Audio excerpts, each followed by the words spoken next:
কবির একটা টাটা দাও তো, বাই বাই দাও। আপনাদের কি মনে আছে সে জুই আর কবিরের কথা? সালিশি বৈঠকের মাঝখানে যখন দুই পরিবার জোর করে তাদের দুদিকে টেনে নিয়ে যাচ্ছিল, ঠিক তখনই তৈরি হয়েছিল এক হৃদয় বিদারক মুহূর্ত। শত শত মানুষের সামনে প্রিয় মানুষকে জড়িয়ে ধরে ঠুকরে কেঁদে উঠেছিল দুটি প্রাণ।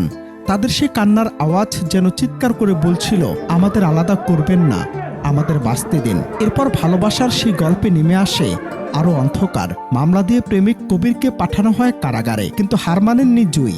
সব বাধা পেরিয়ে কারাগার থেকে নিজের ভালোবাসার মানুষ কবিরকে মুক্ত করে জয় করেছে ভালোবাসা।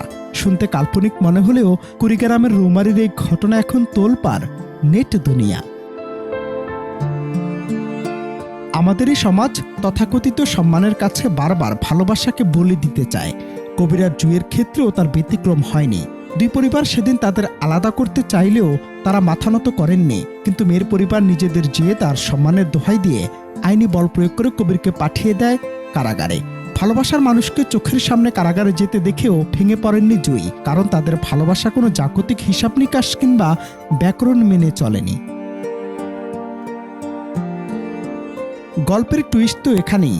সিনেমাকেও হার মানিয়ে নিজের পরিবারের বিরুদ্ধে গিয়ে আইনি লড়াই শুরু করেন জুই। নিজের ভালোবাসার প্রতি অবিচল থেকে সব বাধা জয় করে শেষমেশ জেল থেকে মুক্ত করে আনেন তার কবিরকে।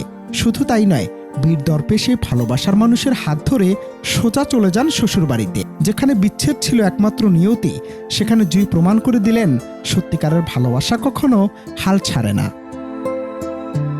কবির আর জুইয়ের এই কান্না এবং পরবর্তীতে এই জয় যেন লাইলি মজনু কিংবা ফরহাদের সেই চিরন্তন প্রেমেরই এক আধুনিক রূপান্তর। এই দৃশ্যটি আজ ভালোবাসার এক জীবন্ত দলিল, যা প্রমাণ করে সমাজ যতই দেয়াল তুলুক না কেন, খাঁটি ভালোবাসার কাছে সব শক্তি একদিন হার মানতে বাধ্য।